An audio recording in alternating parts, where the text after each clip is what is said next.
Hello, y'all. It is me, Ashley Marie, aka Isabella Moon. I am just excited to be here, first off, and we're kind of doing this thing a little different, and in being authentic, I guess. I am just here trying to get the thing done. And I got a new topic for you today. So the topic today, the title is The Harvest, Let 'em Cook. And if you guys see me looking down, it is because I actually listed this thing out, because anyone who knows me, and if you watched any of my other things, my other videos, I tend to ramble a little bit because your girl got a little bit of ADHD and I'm still getting new to this. So I have a little bit of a script that we're gonna go by. But as I said, today's topic is, the title of it, The Harvest, Let 'em Cook. So it is really delving into not judging or picking your harvest before it is ready, and learning to live with the weeds that sprout among the wheat. Okay, so before we begin, let's talk about what the harvest is and what weeds are. So for the context of this video, we're not talking about actual wheat itself. Wheat is more of a metaphor towards like your goals, your aspirations and wants in life.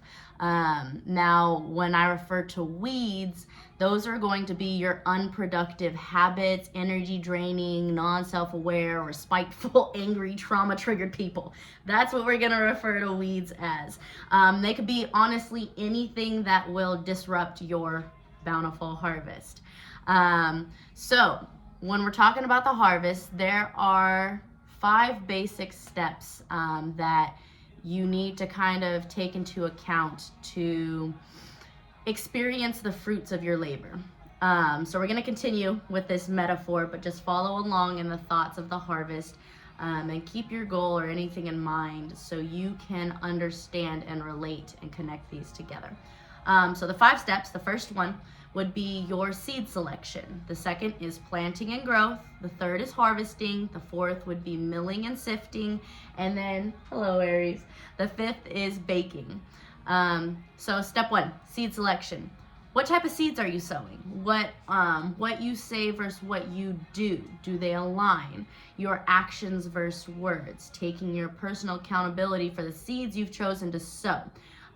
Because sometimes we have a really bad habit of saying we want something as people and letting it in there, like saying you want a better body, a better finances, a better life. You want to start that business, for me personally, because we're all about taking personal accountability here. And I know me myself has had some issues with that, because we're still here, but we're here.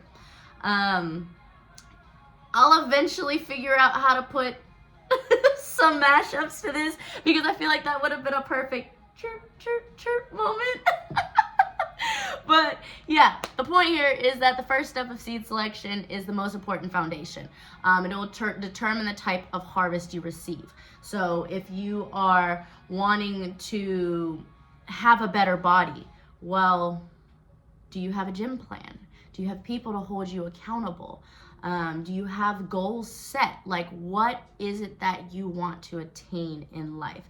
And what is the first step that you need to take? And are you carefully taking that step, cultivating it, so that you can move on to the second step, which is planting and growth. So in life, we have a little very control over where we are planted. Whether you come from a good home, a bad home, you live in poverty, you come from a wealthy family, not being able to speak the language of the country you live. The goal in life, honestly, is to be able to bloom where you're planted. That's where your words will honestly be tested. So are you really willing to put in the work that is required for the harvest you're attempting to collect? It doesn't matter if you come from poverty. If you want a better life, are you willing to work that job sun up, sun down to get what you want? Yes, it may suck. Yes, you may have to work harder than this person over here who comes from a wealthy family, but that is neither here nor there. It is up to you. What are you doing with the hand you have been dealt? If you want to go to the gym, but you're surrounded by people that don't go to the gym, well, is it within you to really want to go to the gym? Are you really planting that seed after you have had that thought? Or are you not taking accountability and just letting it sit? Because after you plant that seed, you have to let it grow. You have to nurture it. Are you taking the steps to nurture it? And this is really important because where there's great potential for your harvest, for your goals, the enemy will mark that spot for battle.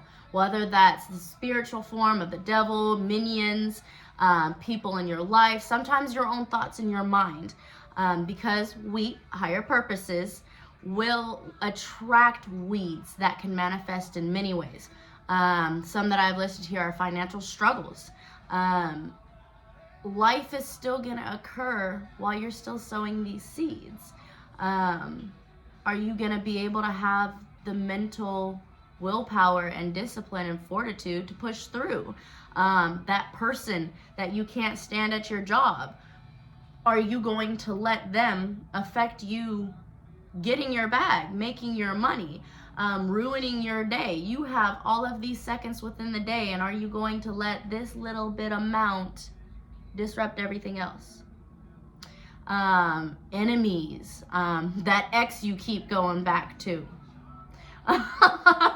Those are weeds. Those are weeds that will manifest themselves and come back. And anyone who's really trying to reach anything higher will deal with this, because as you try to step up,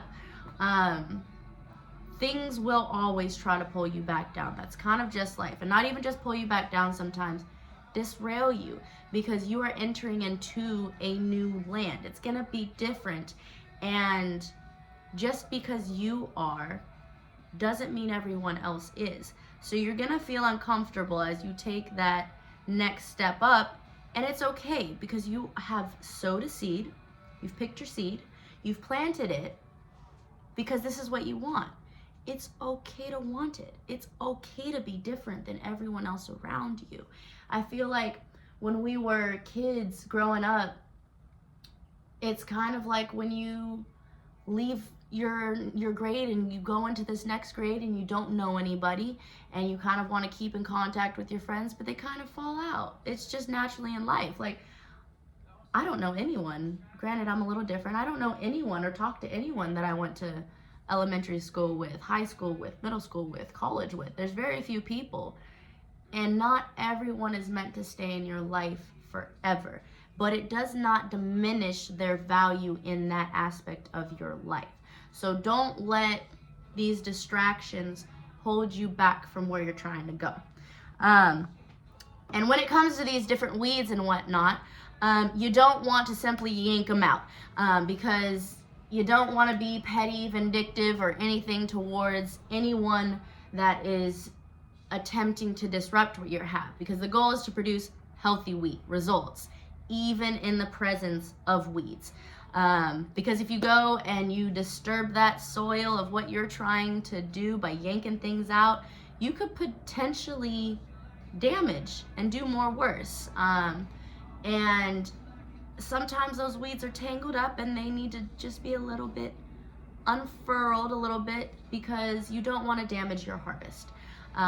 Good and bad are kind of meant to coexist. You can even look at it in a biblical manner, that Jesus chose his disciples, and they were not all perfect. They were not without sin. So what would make you think that your life is going to be any different? So how are you supposed to deal with these weeds? Because letting them run, I need to stop saying like I said, this is new. I'm still getting into the hang of it. So if you guys catch anything that I am repeating, please drop it in the comments so that I can work on it and catch myself. It is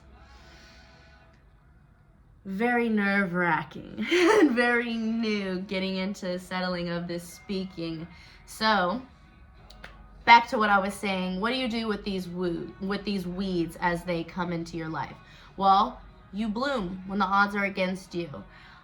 2, recognize that if you believe in this way, his grace is sufficient enough for you. Sometimes you must learn the phrase genuinely and accept it in a no weapon formed against you shall prosper. None. Learn to recognize that your protective spirits do not just walk with you in the light. So when you are down in the dumps, and like myself, even dealing with depression or going through hard times, or these weeds are coming for your harvest, the seeds you have sown, recognize that there is grace and you are not alone, even in the dark. Because it's easy to hit your knees and pray and worship, or even just feel great in life when everything is great. It is easy to be nice to people and be like, oh, it's okay to your friends. Forgiveness is not meant for just your friends. Forgiveness really comes into play, and strength, and turning the cheek, and learning grace within yourself as well in the dark moments towards your enemies. So when you have someone that is on your last nerve, or you have someone that is disturbing your peace, that is what those moments are meant for. That is the gentle pulling of the weeds from your harvest if something is really tangled. It's not meant, that's the difference in I'm gonna be petty, I'm gonna be vindictive, I'm gonna get revenge. Like, I get we've all been there. I get we have all been there. I've been there myself. But the goal, even in this business, is to not let them crook your crown, not let them take you out of character, not let them force you to pull it so hard that now you've disrupted your own harvest. Now you're off track, and they're gonna sleep fine at night, and now your goals are disturbed.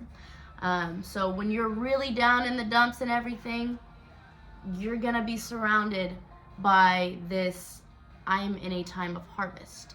A good quote is, a good shepherd smells like sheep.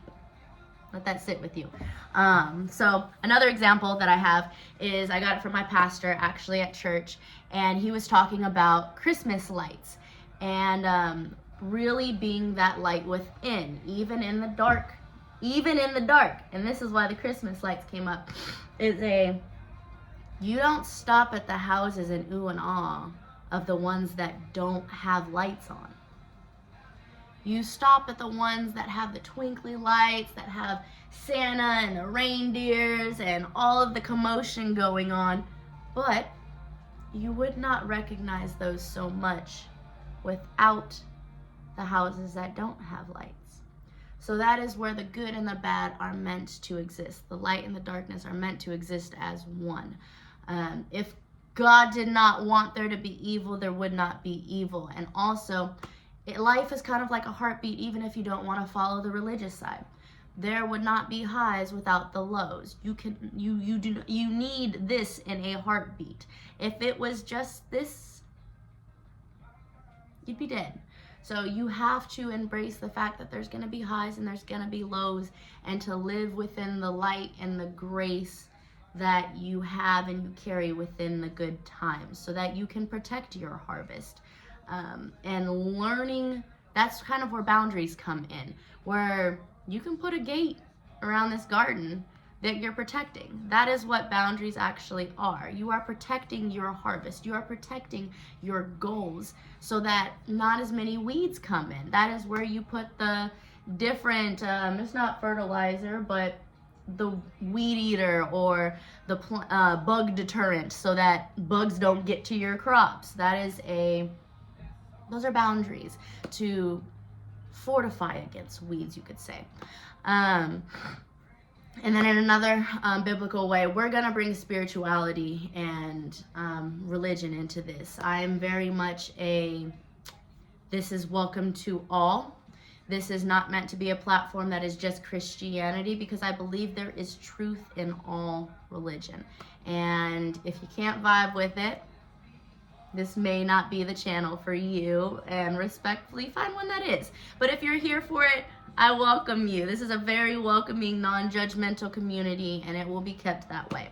But the quote that I was going with this is, what the devil cannot destroy, he attempts to corrupt.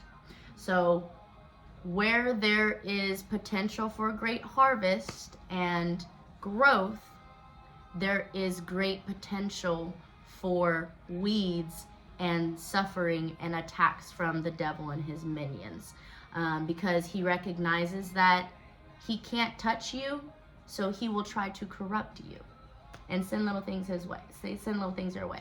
So just keep that in mind. Don't let it pull you out of character. It's gonna happen. It's gonna happen. The goal is to keep your crown straight.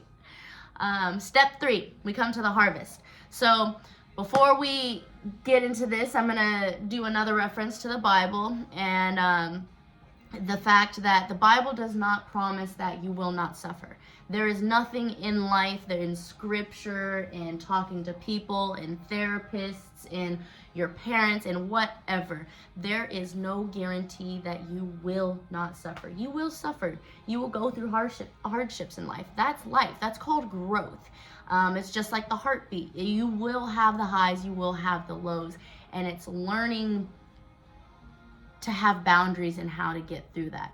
And really sticking to what I said of no weapon formed against you shall prosper, and his grace is sufficient. So when you're harvesting the fruits of your labor, keep these things in mind. Because there will be bad seasons. The crops are not fruitful or even to your liking. Don't let that dictate your entire future, though, or the rest of your crops, because there are going to be times when you go to the gym and you just had a 20-minute workout and you felt like doo-doo, and you know what? It just wasn't it. Well, that shouldn't deter you from ever working out again. You just didn't have it that day. There's going to be days when you get sick or you don't feel like working or you're in a depressive state and spiral. That is a season. It's a season. It is not your life unless you choose it to be. Do not let that one spat with your coworker throw off your entire day. Do not let the fact that your financial circumstance in this season and the seeds that you sowed, you know what? That investment didn't pay off. Okay, it didn't pay off. It didn't pay off. There are more seeds to be sown. You can go get more seeds and plant them again. Just because you fall, don't forget to get back up. It's just like a kid. When they fell, you help them back up. You don't just like, oh, it's okay, you don't have to learn how to walk. No. We need to keep that going in life. Sometimes you're going to get knocked off the rail. It was a bad season. It was a bad harvest. Let's get the next one. 2, be wary to judge the harvest before it is ready. Excuse me. Make sure that you're not harvesting your crops before they are ripe and ready. This is a good one. This is a good one in a let them cook. You need to sometimes stop looking for results when you're not in your final form. It's not there yet. Your season is still going. Maybe you're not at the harvest state yet. Maybe you are not ready to pluck that fruit and goal that you had yet, and it hasn't formed because you're still in the grind state, Don't look at the fruits of your labor until they are ripe and ready to be seen. 3, recognize the small wins. You outgrew the weeds enough to be able to stand amongst the harvest you invested in. So if you have people that don't encourage you to go to the gym, if you have people that are constantly asking you out, and you have people that are antagonizing you, bullying you, whatever it may be, those weeds, if even for one time, for 1 second, for one anything, you are able to stand up, brush it off, let me take this off, because you deserve a clap. You deserve a clap, because that's difficult. It's difficult, and not many people are able to do it. So give yourself a pat on the back for doing it even once. And then when you do it once, do it again and give yourself another pat, because no one is going to be your biggest supporter than you. So if you gotta have it within you. And recognize you may not be where you want to be, but you're definitely no longer where you were. Even if you went to the gym for the first time in 5 years and it was only a 20-minute workout, you took a step. It may be a tiny step. It's a step. And I commend you. It was a step. The goal in life and the goal with anything within your harvest is progress, not perfection. No one is perfect. No one is ever going to be perfect. So keep that in mind. Okay, step 4, milling and sifting. When you are milling and sifting through your harvest, learn from it. There will be another season and another harvest. It's not the end, but the chance for a new beginning. So if you have harvested and you're seeing the fruits of your labor and you're just like, oh, this didn't turn out exactly how I wanted. For instance, for me in the gym, I'll be in the gym and I'll be like, oh man, I need to grow this. I worked a little bit too much on this season, and you know what? Next season, I think I need to do this. I learned in a, okay, so if I keep doing this, I'm not gonna get this. I didn't get everything that I wanted this summer season of cutting and everything, because now it's time to get big in winter. But I didn't get everything done that I wanted to, but I learned a lot. It's shifting your ability to see things on the bright side, because there's always a bright side. Even in this past relationship that I was in, it ended and it wasn't the best, but I learned a lot. I had a lot of good experiences. I learned what I want, what I don't want, what to do, what not to do, when to walk away, when to stay. Everything has a lesson, and it's not a bad thing. Learning lessons, failing is not bad. Get comfortable failing. Because if you never fail, you never learn, you never grow.